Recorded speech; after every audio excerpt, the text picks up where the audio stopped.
My presence here today with some Ministry of Health officials, including my deputy, is to exhibit the government's confidence in the Sinofarm vaccine.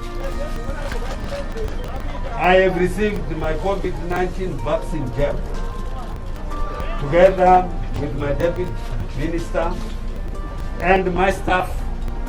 Therefore, I urge all Zimbabweans